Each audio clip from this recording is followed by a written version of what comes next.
Let's go.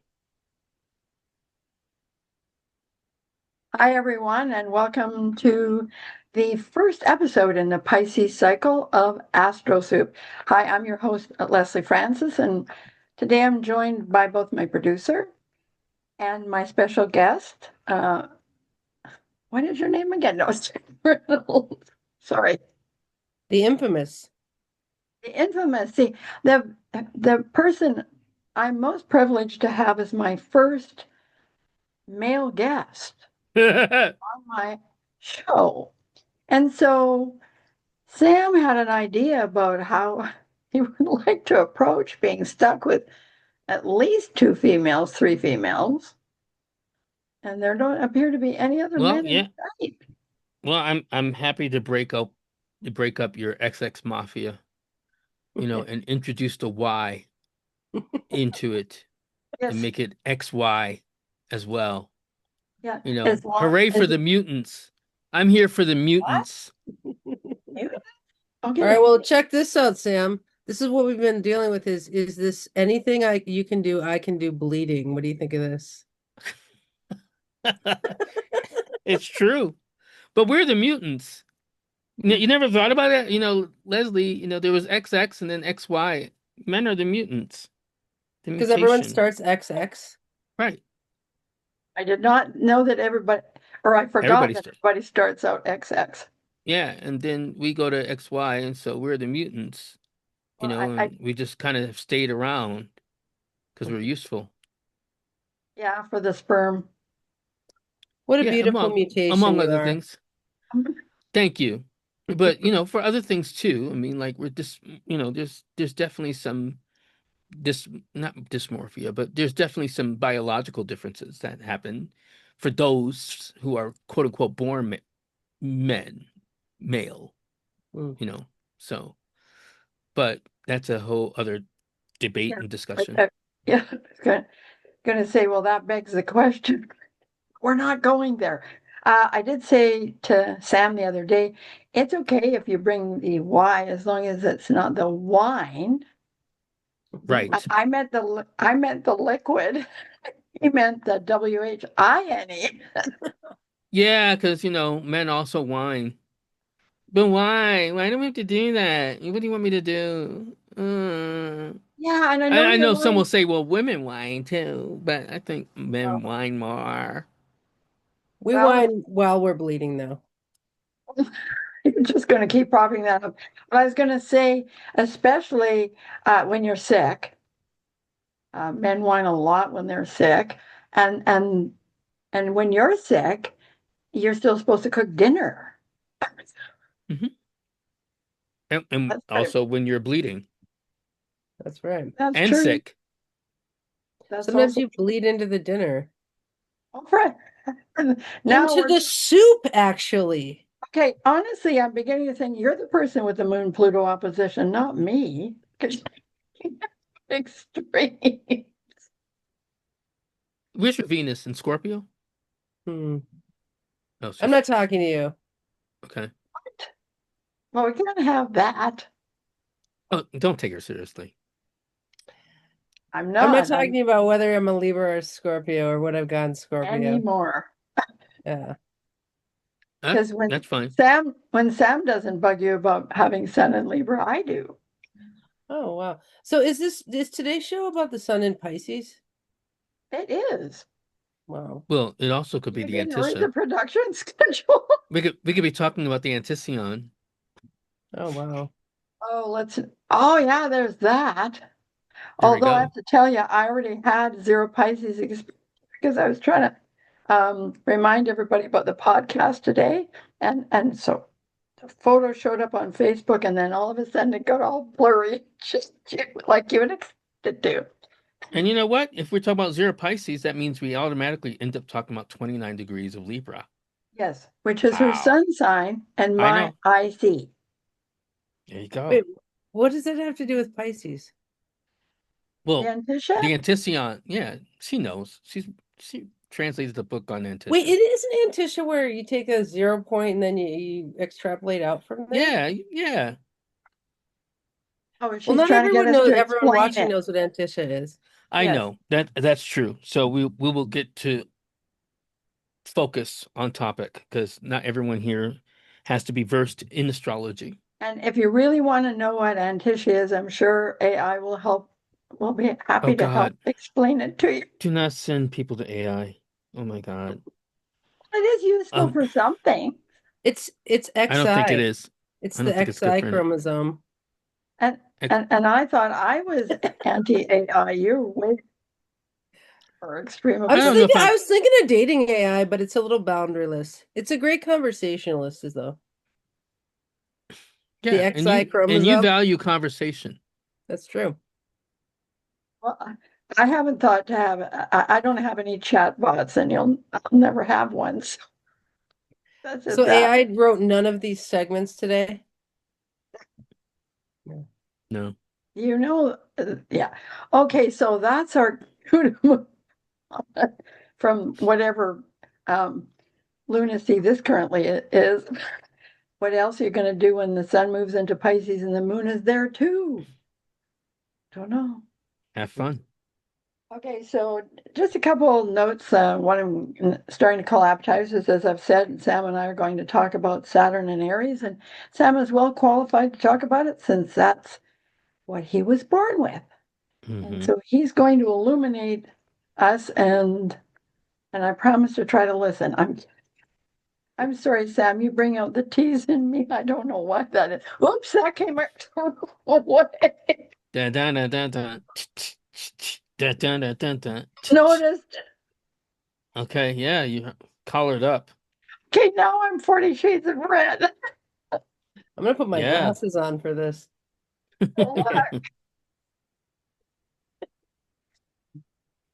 So, and I have a series of upcoming second hour. Marlene Chapman's going to walk us through some fun stuff with numerology. And in a couple of weeks, on March the 5th, I'll be welcoming Sonia Francis, and we are not related. I just had to say this. This is not nepotism. No, but it's funny. Sonia reached out to me today. Do you know she was just here in Santa Fe? Yeah, she told me she saw you. Yeah, we saw, and I met her husband. It was lovely. So yeah, it's funny. You're gonna have And Sonia on.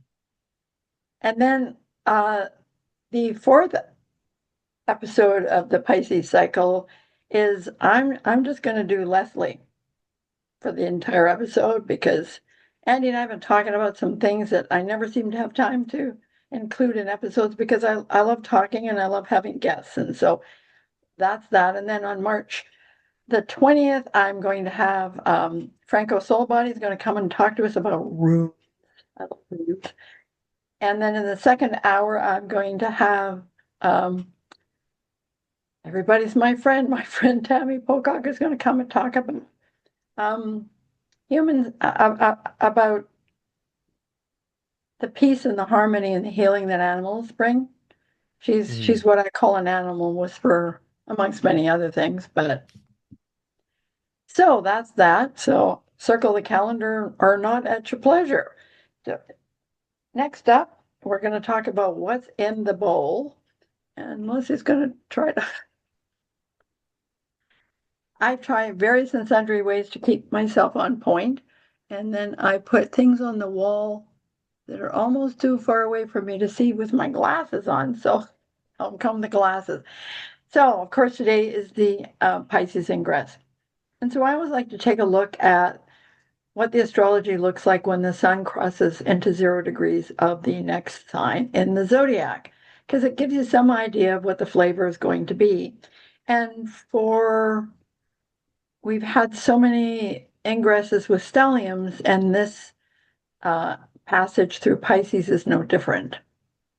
So we've got the sun, Venus, moon, and Mercury today, along with the north node of the moon, all in Pisces. And so,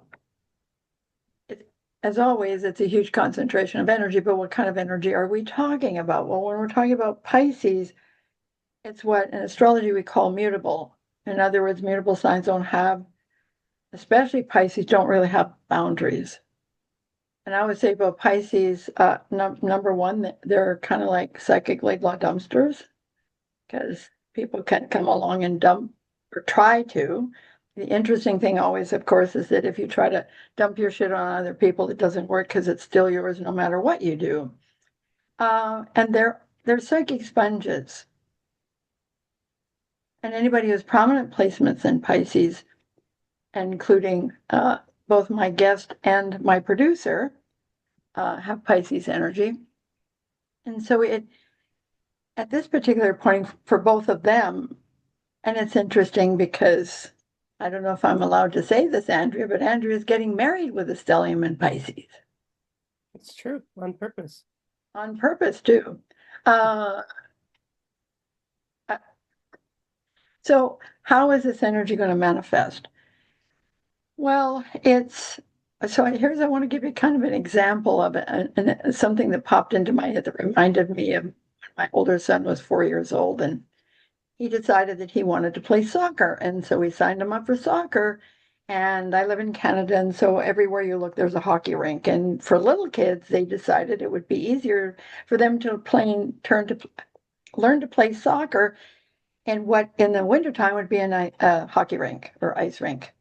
And so here they are. So they've got the structure, right? They've got the structure, they got the rules, they've got the ball, and they all just stand there looking at it. So that's kind of, so all this Pisces energy is in a way often can be waiting to see the appropriate direction, listening to their intuition. Um, and so when we're looking at it right now, you can have a lot of structure in your life, but you still might not have a clue what you're supposed to be doing at this point in time.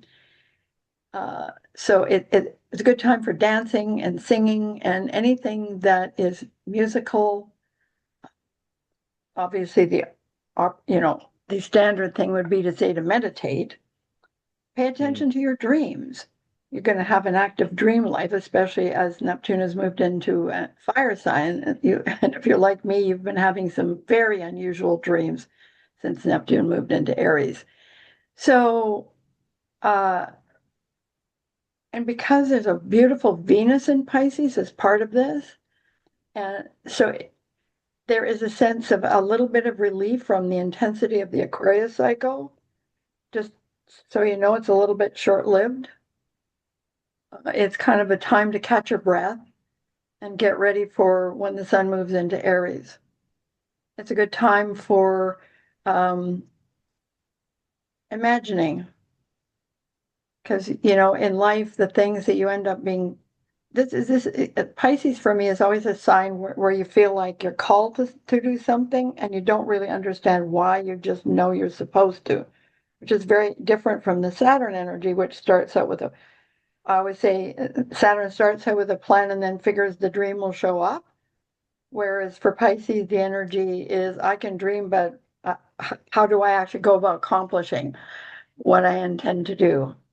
So that's sort of where we're at. We're in a new moon. We're still in the new moon cycle, even though that new moon began with a solar eclipse in Aquarius. So it's got a foundation of air, but air and water don't always communicate very well with each other. So you can have felt, late last week, well, I kind of things are coming together and I have thoughts and plans about what I might do. And then you hit Pisces and it can feel like everything just went away or is hiding on you in some way, shape, or form. Not to be discouraged by that, because of course, uh, if you are still enough and quiet enough, you will, which is why the period in the morning when you wake up and even the period before you fall asleep, you're in a different brainwave pattern, very much connected to what I think Pisces energy is about. And that's often when you get answers to your questions or a sense of a direction that you might go in that seems somewhat impossible or even unreasonable. I know when I was a journalist, I'd have major deadlines on Friday, and I would go to bed on Thursday night and not a clue where I was going to start. And I'd have a major piece I had to write for Sunday's paper. And when I woke up in the morning, the opening was there. It didn't come from conscious thought. And that's one of the things about Pisces. The harder that you try to corral it and focus it before it before it's time, the more frustrated you're going to get. And of course, we're going to talk a little bit more about that as we move on and look at that total lunar eclipse where the moon is in Virgo. And so this is all a precursor to talking about this week's major event, which is Saturn conjunct Neptune in Aries. And of course, Sam and I are going to talk a little bit more about Saturn and Aries. Uh, but it's for me that conjunction is form meets formlessness. Uh, Pisces is not as interested in things taking immediate form. It has an imaginative process to go through, whereas Saturn would like to know exactly what the guidelines are, where are the boundaries, what are the things I have to work with. So you bring those two planets together, and of course, I have to acknowledge for traditional astrologers, considered Jupiter to be the ruler of Pisces, and I think they work well together. And we're really lucky because they are actually forming a really nice aspect. So you will be able to really draw on your imagination and find ways to take what's in your imagination and bring it into form. Now, I just want to mention that, of course, Neptune is in the same sign for 14 years. Saturn, on the other hand, is only in a sign for 2 to 2.5 years. So this next couple of years, there's a really lot of opportunity to take things that speak to you on an imaginative level that seem impossible. Because for me, when we reach the neighborhood of Pisces, it really is time to consider what I call the world of all possibilities. Because if you can't, if we lived in a universe that was only had Saturnian kind of vibes in it, we probably would still be living in caves. I'm not so sure that Saturn is the bringer of imagination. And when we get to Saturn and Aries, Sam very well might disagree with me. And these are my perceptions based on my practice of astrology. So, um, oh, yeah, is there anything else I want to say about that? I don't think so. I think this, other than this, when plants first move into a new sign, they're like toddlers. They really don't, they're just getting used to whatever their new playground is and whatever energy they're going to be working with. So neither Neptune or Saturn really has what I would call a lot of fun in Aries. It's we're talking about an Earth planet and a water planet getting together in a fire sign. And one of the things that's going to be helpful in this, and I'm sure Sam's going to talk a little bit about it, is that currently Mars is in Aquarius and Saturn is in Aries, and each rules is the boss of the other sign. And so they do have an exchange status. So again, out of this, all of the energy that Aries offers, because it's got energy to burn, it is going to result in some really my brain, powerful and exciting new forms and structures in people's lives. So if you're ready to sort of settle in and just feel what the energy feels like for the next, probably Saturn moves on from the early degrees pretty quickly. So the Saturn Neptune conjunction that we're going to be experiencing actually in 2 days is, because they're not going to be in contact for very long, it's not an overarching thing for the next 2 years. It's an experience that we can make use of for whatever length of time. And to be honest, I didn't look in the ephemeris to see if Saturn comes back to conjunct Neptune. Does it, Sam? Because I don't remember. I don't think so. No, I don't think so. So but it's one of those important moments in time that if you pay attention to it and acknowledge it, and you might even feel it. You might already be feeling it. I certainly have had my experience with moving into Aries already. But then, it plays with pretty intensely with one of the planets in my chart. And I know there's a whole lot more I could say, but it really is kind of important that we have time to let Sam talk about Saturn and Aries because I know he has so much more to share, and I'm looking forward to hearing what he has to say. All right. So, Um, and now I'm going to pin you and I. Uh, if I remembered how to do that, because sometimes I don't remember. Okay. So, where would you like to begin, Sam? um, I guess I'll start with unpacking to your audience why I'm qualified to talk about this.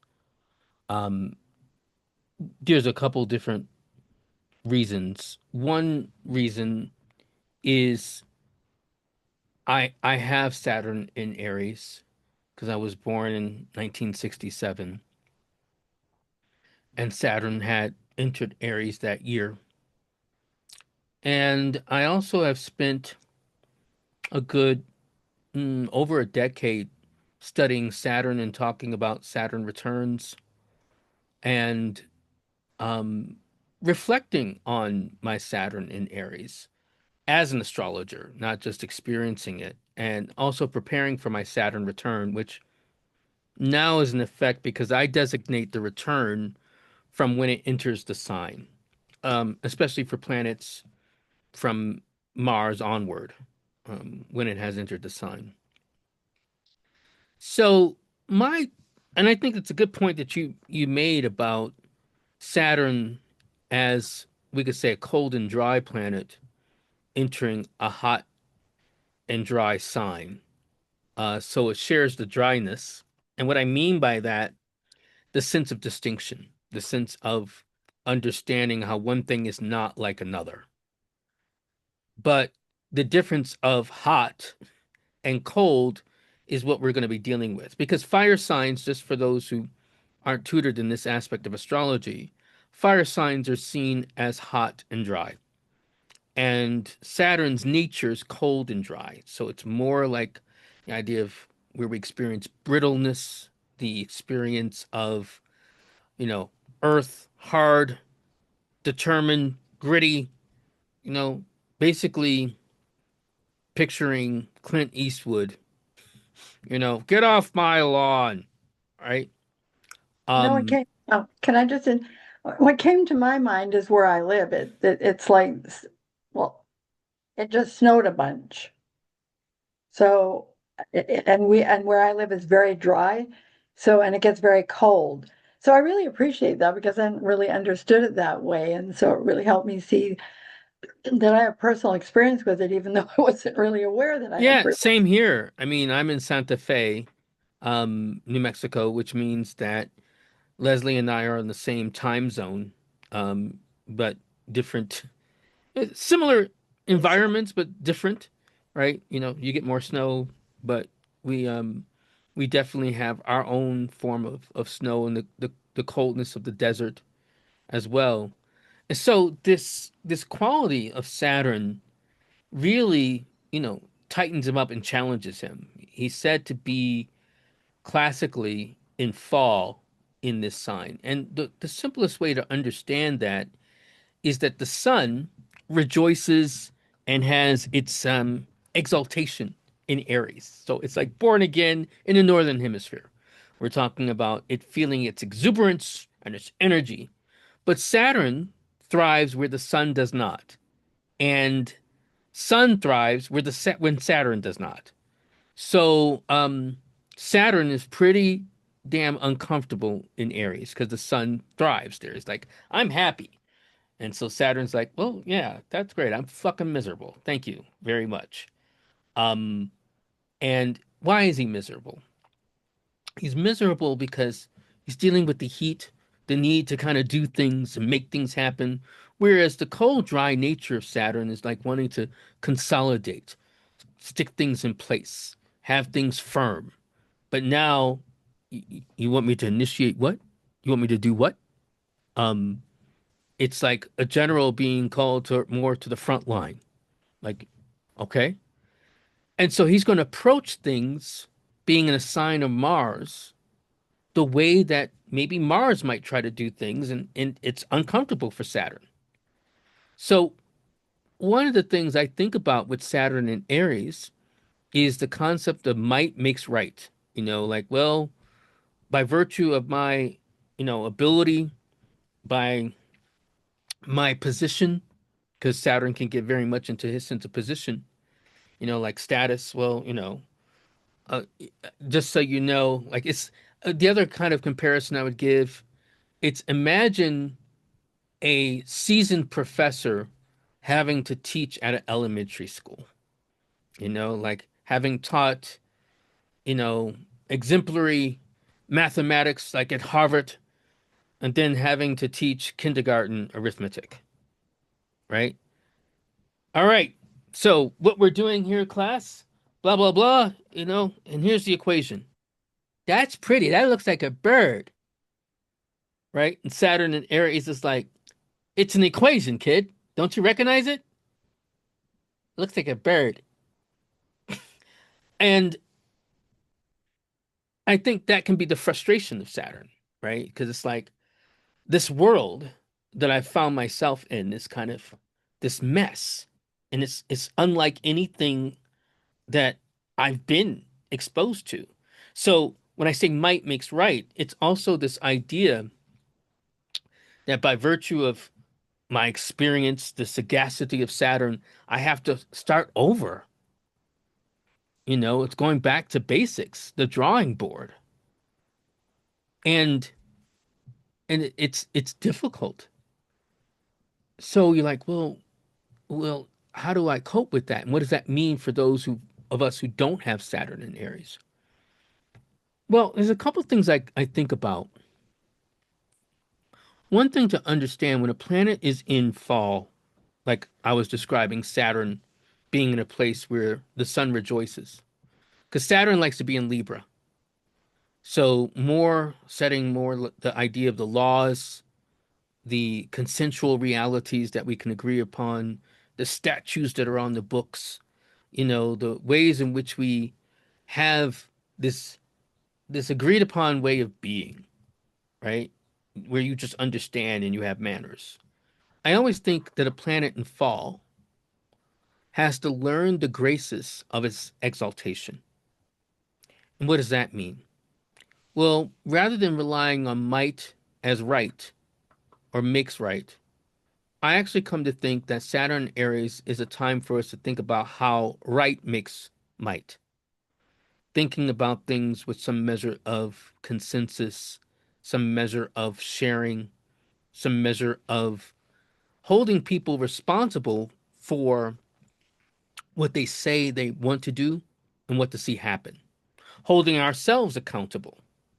Because I definitely went through my Saturn and Aries moment as a young person and a young man, and then even as a slightly older man, thinking like, well, it was my titular power, meaning, well, I have my degree because I was like that professor having to teach, people who, well, lack of a better way to put it, ruffians, right? So teaching people who were rough around the edges. And my approach initially with them was like, well, kids, I have my degree. What are you going to do to get yours? Right? Like, if you're just going to act up and act a fool, okay, have at it. I mean, but don't be mad at me or anyone else when you're like, kind of stalled in life. Then it hit me that I was just relying on titular power, my sense of my understanding of right without enlisting their sense of right and coming to some measure of what could be a consensus. That's the grace of dealing with Saturn and Libra. And more so then my whole pedagogy and then my whole sense of life changed where I said, like, okay, what do you want to have happen in your life? To these young kids. Well, they were actually young adults. And they would say, well, I want to get a better job and improve my life. Okay, what do you want? I want this. I want to learn how to hack. I'm not teaching you how to hack. It was technology. I was teaching them tech skills. I'm not going to teach you how to hack. But if we can agree that you want to learn these things, I can teach you some of these things. If you also agree, like, what are you going to bring to the table? Well, I'm going to listen. Okay, what are you going to do? Well, I'll try to stay focused. So when they would veer from that, I could ask them and said, like you said, that you wanted to do these things and get these particular skills. What are you doing now? I'm surfing the net, not paying attention. Okay, then what do you want to do? Well, pay attention. So it became a matter of accountability for me and for them, rather than like this titular power of like, well, I got mine. You got to get yours. And I think what we can observe while Saturn is in Aries is how are we dealing with our own sense of autonomy related to our own sense of accountability? Are we being accountable to who we are and what we say we want to see happen? And that is an interesting conversation. One way in which I might deal with that is in my country, in the United States, we are dealing with the revelation of people who were connected to, I'll say it, a very bad man, Jeffrey Epstein, who was a son of Saturn, meaning he had his son in Aquarius. And what is interesting to observe is some measure of the shock and horror that many Americans and people around the world feel, both on who was connected to this man and also what he may have done. What we have documentation for what he has done, especially in terms of children and young girls specifically. But what I find interesting, and this cuts to the quick for a lot of people. Remember when I said Saturn and Aries prompts us to think about might makes right rather than right makes might? Is people are not doing the deeper examination of, well, why has this gone on for so long and continues to go on for people in power? And I think some measure of that is recognizing that people in power largely believe, by virtue of their own grit in whatever ways, their might makes them right, and they have to look after each other.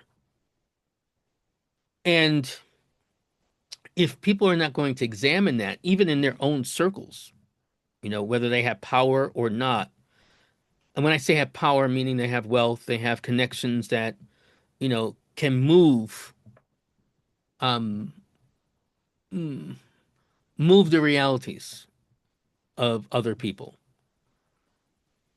And I think we all can, but we may not recognize how we also live by this idea of might makes right. Um, and how we feel like, well, I got mine. Well, that's up to you whether you get yours. Or that's, we will rationalize in a completely different way. Like, well, Bob is a damn good astrologer. Okay, so yes, he has mauled a couple of women, but he's still a good astrologer without taking into account what Bob has done. I think it also becomes important to talk about how Bob isn't taking into account what Bob has done. And so it becomes a matter of accountability in terms of dealing with this consensual reality that we all participate in, but we may not be participating it on the same terms. And that's kind of what we have to examine in a deeper respect when we're talking about Saturn's sojourn over the next 2.5 years in Aries.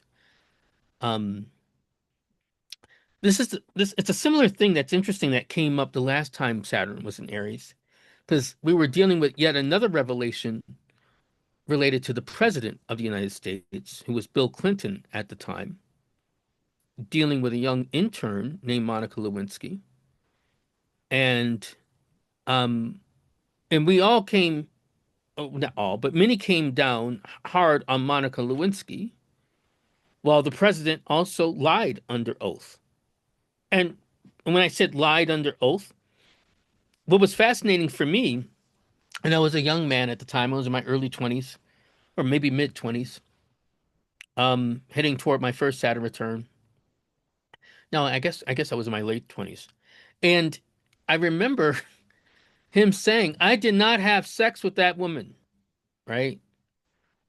Whereas later it comes to full disclosure that he had oral sex with her, right? So I'm like, hmm, Bill, in case you don't know, that does constitute as sex for Well, most people. for some people, unless the penis goes in the vagina, it's not. But I know, but that's so, that's I know that's selective thinking. it's selective, right? So it's kind of like, but really, it was ultimately the issue of power related to how we create consensus or lack thereof and power dynamics, which is another thing that we have to deal with as a consequence of the dynamic that we have of, again, the powerful in relation to those who are less powerful.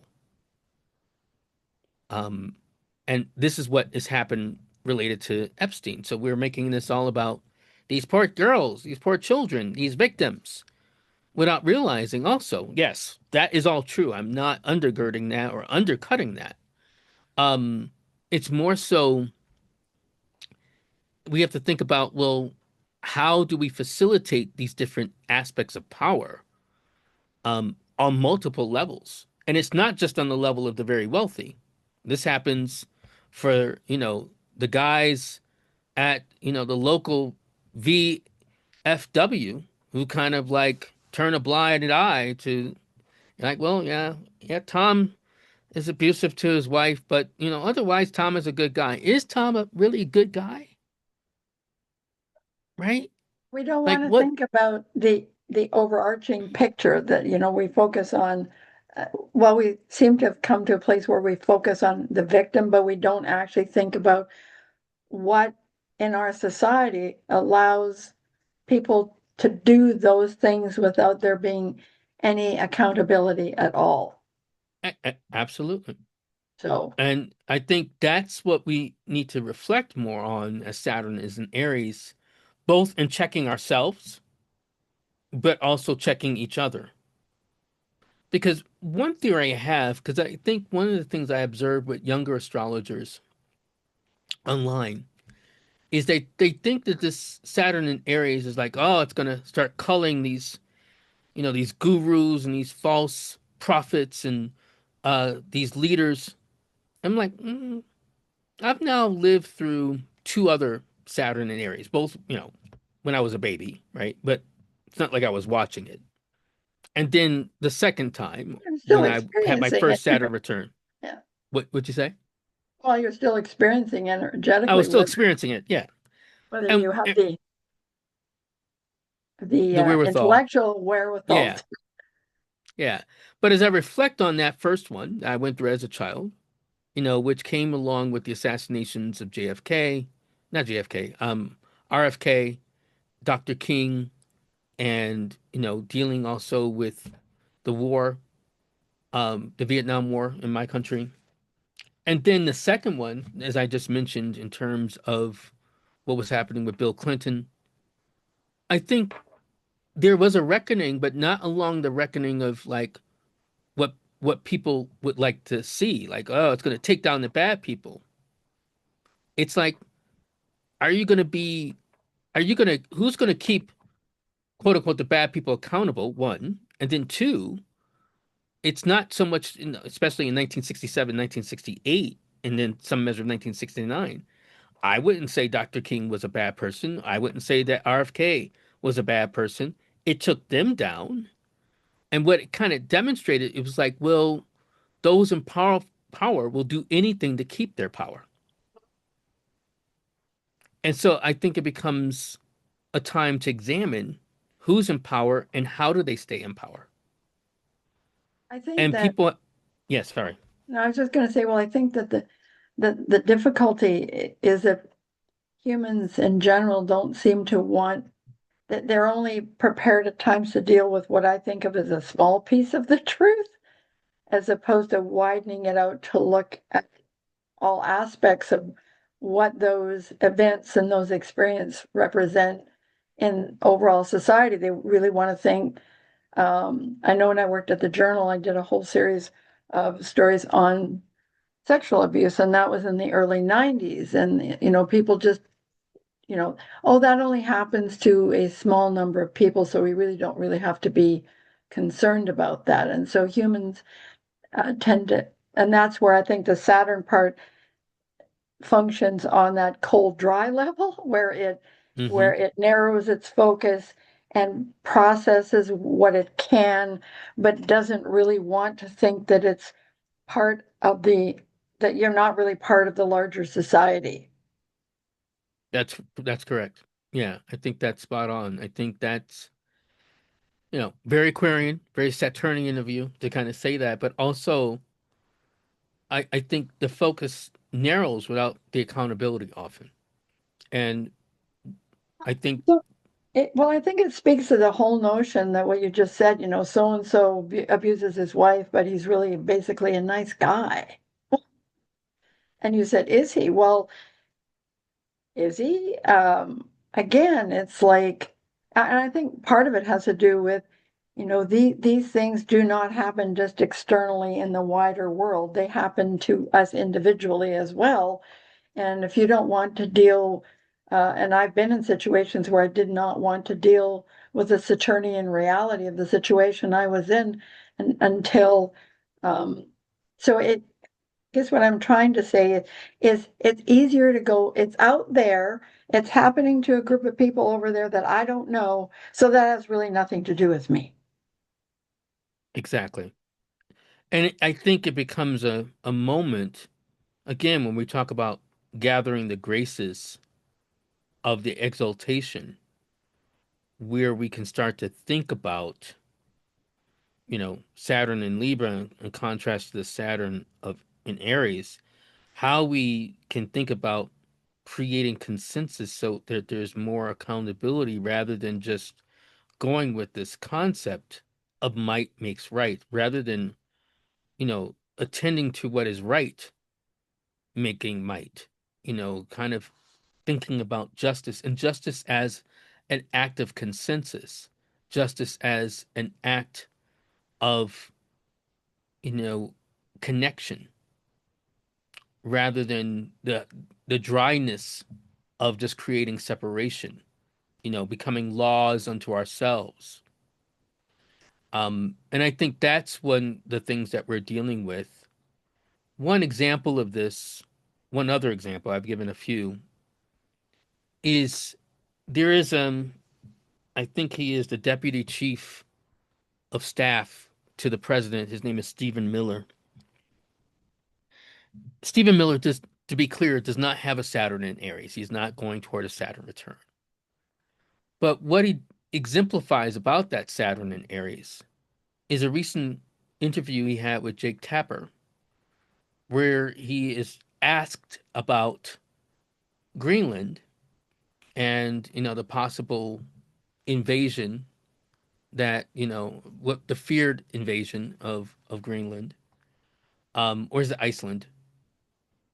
I always forget in terms of what my country is vying It is for. Greenland, except he kept It's referring to it as Iceland. right. That's what that is. So it's Greenland. And one of the things he said that I really felt was very Saturn and Aries, a prelude to it. He said, well, Greenland has like, he got the number wrong, but he said something like half of its number, 50,000 people. Who's going to stop us? Like, who is going to stop us? And that, I think that's a very Saturn and Aries kind of statement. A lot of people were responding, in my opinion, foolishly, when the United States also um, captured Maduro in Venezuela, They were like, well, Canada, Europe, can you return the favor, related to our president? And again, it's Saturn and Aries problem, which is kind of like, well, who has the might to stop this this bully effectively? And I think Europe is waking up to like, wait a minute, for 60 years, 70 years, we have depended on this country, my country, to kind of look out for us. And now this country is kind of saying like, you can't stop us, boo. What are you going to do? You're gonna summon your let me check my notes. You're gonna summon your military that you haven't had largely for 70 years, right? And I'm not saying that because I endorse it. I don't endorse it. I'm saying it to kind of understand in a bigger, macro sense what's happening, and then on the different scales that this happens in our lives, whether we're talking about the Epstein files or even where you may have people around you who are doing awful things that we kind of look askance because we don't want to deal with the moral responsibility of it. I'll say one thing, it certainly galvanized Canada. It did. And it got your country to start looking at other ways in which to make partnerships. Again, leaning on the exaltation, creating different accords. And even that's one of the messages of your premier. Like, we will You mean need to Prime create. Minister? Yeah, Sorry. prime minister. Sorry, your prime minister, not your premier. Your prime minister, giving that great speech to say, like, well, we will create different accords, and I think that's kind of the answer to Saturn and Aries. How do we create this reciprocity? Interesting. I didn't realize that. Well, that's a very sobering, which of course it ought to be under the circumstances. Um, and it's interesting that we're talking about this on the day that the sun moves into Pisces, because Pisces often has some challenges with external reality. Somewhat. See, I see Pisces through the prism of Jupiter, and Jupiter in his other domicile, Sagittarius, will think about how to broaden one's horizons related to the external world because that's a fire sign. And a water sign is how do you broaden the horizons in the inner world, which relates to the quality of imagination, as you said, and also relates to the quality of the heart, or can be, and also relates to the quality of intuition, inner worlds. And so there's a depth that Pisces seeks, whereas Sagittarius seeks a breadth of a wideness out there. But there's more a depth. And the thing to keep in mind as we move into Pisces season and recognize that, Jupiter is in Cancer, and we're eventually, as you mentioned, the sun is going toward its trine with Jupiter, is are we exploring this depth through a connection to human life, or is it just going to stay tribal? Because we can romanticize the exaltation of Jupiter in Cancer, but that also can be tribalism. Mhm. And that tribalism, um, if it's just about, our small segment of whatever humanity we're going to own or connect to, can keep us small. Whereas, and this is a page from Ralph Ellison, the author of The Invisible Man, but also a brilliant essayist, he talks about aspects of tribalism, especially related to what he would have termed Negro and white life, as a discipline by which we get to the deeper recesses of our humanity. So, as we're talking, I don't know if it's observed in Canada during Black History Month, Black history isn't just It about is. blackness, but how we approach the aspect of blackness as a way of going into the larger pool of our humanity and the story of our humanity. And I think that is the beauty of Pisces. And it's fitting because, Yeah. Ralph Ellison was also a Pisces, March 1st. So I You know, think, Pisces yeah, comes on the planet believing that everything is one and which is why it has difficulty understanding that boundaries exist and that everybody's not vibing to the same yeah, passion. I hear that. That's one vision of Pisces. Well, The contrasting vision, because that's the where which we can talk about empathy or unity. There's a dark side to empathy and unity. The dark side is exemplified in some measure of the totalizing vision of someone like a Rupert Murdoch, who was also a Pisces. And one thing to keep in mind about Pisces is that they can perceive the oneness as, you know, as aspiration, or they can perceive the oneness as control. as it's all about me. Not Well, even just because about me, but bringing everything together so that, there is no distinction and it's just more so the singularity of a vision. well, that's somewhat related to narcissism. It could be, Yeah. but I mean, that's what I mean. I don't, I barely understand some of these psychological terms, but I think, or diagnoses, I would fail with Rather than anything. talking about it necessarily in terms of a diagnosis, it's more a case of if for instance, if you're a Pisces and that you can if you can marshal all of that imagination and all that stuff and then take the reins, I don't think I wasn't meaning to imply that Pisces is powerless because I don't think it is. It's more a I case didn't of hear the word. It's not what? sorry about that. I'm not meaning to imply that Pisces is powerless. Hmm. Because I think that often, I think there's some challenges that and of course, I practice astrology from a slightly different perspective than you do, which is yay for both of us. Oh God, I think that there's a light and a dark to everything, to every sign, and we astrologers sometimes, and people in general. Like how many times you've said, "Well, that person's I would never date them." Sure. That kind of narrow focus.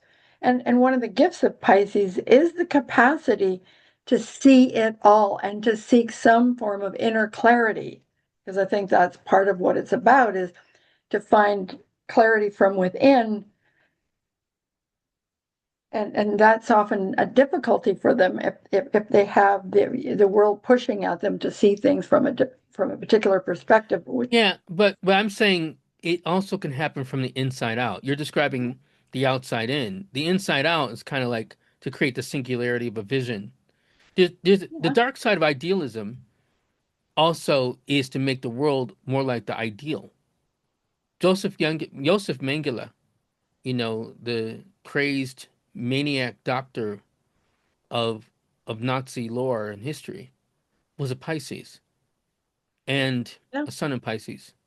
And so his vision was a totalizing one in terms of what would be, you know, um, what would be in the advancement of the Deutschland and for the Deutsch people and the German people. And so Or is it that's what's your definition of an ideal? I mean, what is your ideal? right. And so, and are you willing to use the ideal as a guide, or does it become a sword? Well, I'm going to have to bring this to a close because I've only got 3 minutes, 4 minutes left. I understand, and I know. Speaking of ideals, right? It's like we still have to respect the chronometer of time, which is which is just Saturn. Well, thank you so much. I'll I hope you'll come back at some point when we have something else we I could don't talk know. about. Will you let the XY come back? Will you allow the mutant to come back? I don't know how well I've done. Maybe it's like you stirred the pot too much, Reynolds. You're not welcome here anymore. You were Bring beer. mesmerizing, to be Oh, honest. oh, No, thank you. it was great. But then I always enjoy listening to you, so otherwise I wouldn't have invited you Mashallah. on in the Thank you. first place. Well, thank you for having me, both of you. You adorable air people. Okay, Okay, don't hit me, Andrea. X's are cute, Sam. okay. I think Well, so, but I I still mean, I think might even I be a triple understand that X. you That's how guys would feminine like. I am. Hey, I'm the boss. I still have things to get to. okay. Well, then on that note, I wish your next guest a great time with you. I want to thank you again for having me, and I will see you again But soon. you don't need to go yet because I still have stuff in this particular program before I move to the next Oh, one. okay. Okay. Okay, so generally every month I give everybody every sun sign a word that they can use as a meditation practice. Anyway, something that I hope will invite you to a different perspective. And this month for Aries, it's imagine, and for Taurus, it's create. For Gemini, it's form. For Cancer, it's risk. For Leo, it's excavate. For Virgo, it's release. For Libra, it's purge. For Scorpio, it's play. For Sagittarius, it's rejuvenate. Capricorn, it's clarify. Aquarius, it's build. And Pisces, it's declutter. And I always end with a quote that I really like, and I actually have two, so we're going to just have to hustle along here. So, because I always like to leave people with something either to giggle at or to think about. And the first quote is, "It takes courage to be kind," and that was Maya Angelou. And that's a quote I really love. And this one is kind of, we hope, amusing. "Sometimes I lie awake at night and ask, where have I gone wrong? Then a voice says to me, this is going to take more than one night." Charlie Brown. It's funny. Anyway, so was going to do some color cards in this episode. I'm going to carry them over to the next one. Thanks, Sam, for so much for joining me. And until next time, be true to yourself. Thank you. Thank you. You too. Auf Wiedersehen.